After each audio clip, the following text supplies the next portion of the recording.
योगिनी एकादशी व्रत कथा। श्री गणेशाय नमः।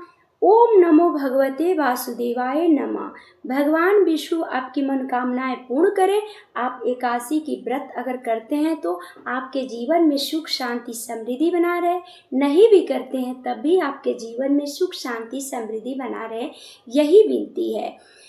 धार्मिक ग्रंथों के अनुसार आषाढ़ कृष्ण पक्ष की एकादशी को योगिनी एकादशी कहा जाता है।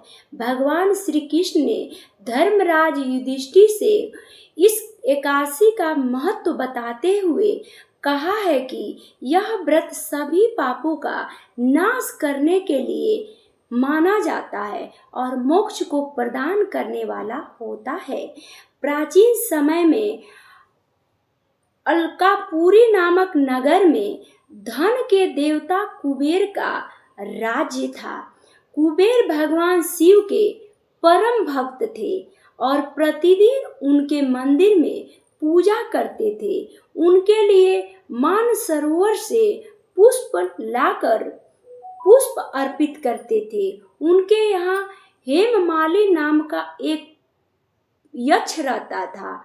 उसका काम प्रतिदिन मानसरोवर से सुगंधित पुष्प लाकर भगवान शिव की पूजा करने के लिए दिया जाता था। हेममाली की पत्नी का नाम विशालाक्षी था। वह अपनी पत्नी के प्रेम में इतना डूब गया कि एक दिन समय पर फूल लाना भूल गया। प्रेम करिए लेकिन मर्यादा में रह के कीजिए।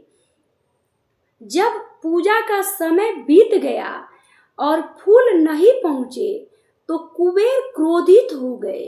उन्होंने हेममाली को बुलाया। सच्चाई जानने पर उन्होंने कहा, जिसने भगवान शिव की सेवा से लापरवाही की है वह अपने कर्म का फल अवश्य भोगेगा।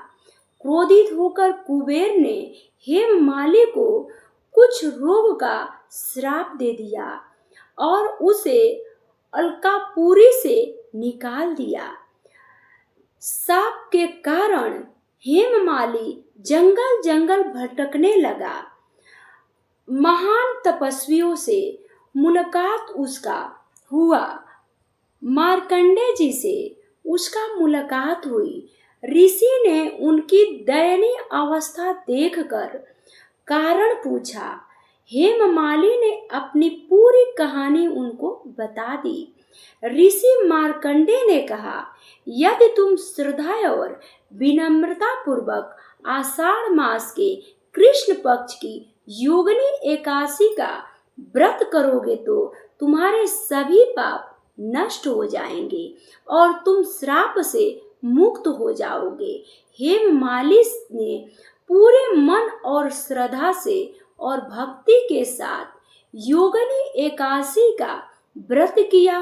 भगवान श्री विष्णु की पूजा की, रात्रि में जागरण किया और द्वादशी के दिन विधि पूर्वक व्रत का पालन करके पारण किया। व्रत के प्रभाव से उसका कुष्ठ रोग भी नष्ट हो गए। वह पहले की तरह सुंदर और तेजस्वी बन गया।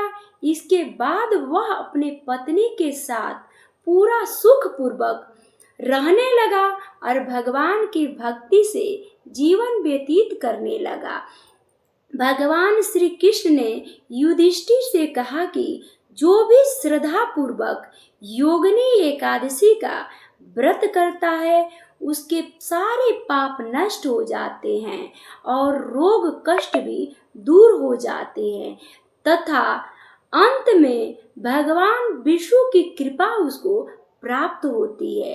इसलिए योगिनी एकादशी का व्रत श्रद्धा, संयम और सच्ची भाव से जरूर करना चाहिए। बोलिए भगवान श्री विष्णु भगवान की जय। बोलिए भगवान भोलेनाथ की जय।